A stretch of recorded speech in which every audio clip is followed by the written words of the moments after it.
So welcome once again to our daily video, and we begin as is our custom with our two blessings. Baruch Atah Adonai Eloheinu melech haolam honeh b'eit tzara. Praise to you, Lord our God, ruler of the universe, who answers us in our time of crisis. Hayom mea shtayim ushviim yomim lahaseger. This is the 172nd day in our isolation. And our other blessing, Baruch Atah Adonai Eloheinu melech haolam asher kedishanu b'mitzvotav v'tzivanu la'asok b'divrei Torah. Praise to you, Lord our God, ruler of the universe, who has commanded us to take the time to study words of Torah. Okay, yesterday I mentioned how important it is that we all get together for these Yamim Noraim, these days of awe. That it's important that we gather and join together for the holidays. But together itself is not enough. There's another piece to it that I want to mention today, and that's based on the Hebrew word hitvadua. It's the Hebrew word for a confession. In some ways, it's not like you have to, like the Catholic community does, go into a small room and talk to somebody else about all the things that you've done wrong.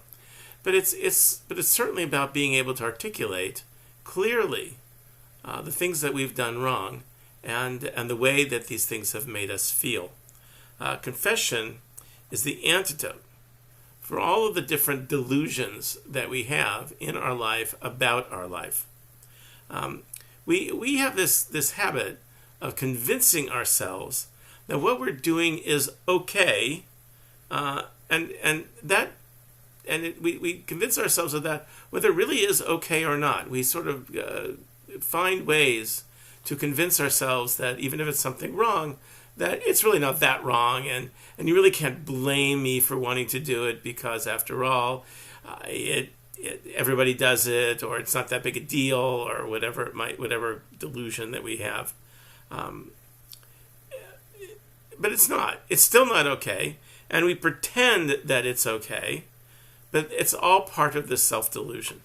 Confession is the way that we admit that we were wrong, that we didn't live up to our own standards, and that we missed the mark. We shouldn't have done it. We tried to manipulate what we should do with what we want to do, things that we should do that we didn't do, and the things that we want to do that we shouldn't have done. And we're now seeing the delusion for what it is. And we resolve to give it up, the proceeds and the thinking behind what motivated our actions. Being together in this manner gives us strength.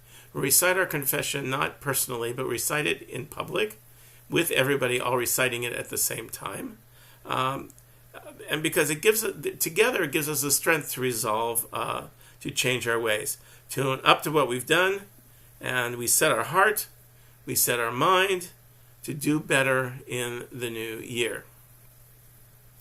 Our excuses we now see were flimsy, just like everyone else.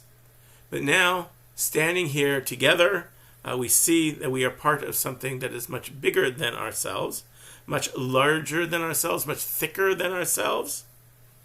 It's much thicker than anything that we have in our own life. And it is this sense that what we've done is so petty, because what we could have done could be filled with so much meaning. We are interconnected. We are interconnected to other people in other places. What we choose to do will determine some of what they will do, and some of their actions will depend.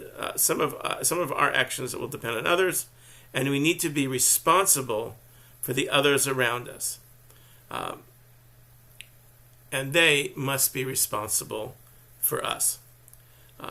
And I was thinking about it, and I was looking through this, and I said, it's very much like this whole issue that we have in this country today, this new political issue that we have in our country today, of what it means to wear a mask in the face of this pandemic, a face mask in this pandemic. We do it not to protect ourselves. Wearing a mask will not protect you from this pandemic, will not protect you from any viruses. What wearing a mask does is it protects other people from getting the viruses, and they wear their masks in order to protect us. This is what we call, in its best form, the bonds of what ties us together as a community. We're not in it for ourselves. We are in it for the benefit of everyone. And if wearing a mask will help other people, well, then it's a small thing that we can do. And it's a small thing for them to do in order to help protect us. These are the kinds of ideas that stand behind the confessions that we recite at this time of year. The reason why we have to give up the bad things that we've done and focus instead on how we can strengthen the connections between ourselves and others.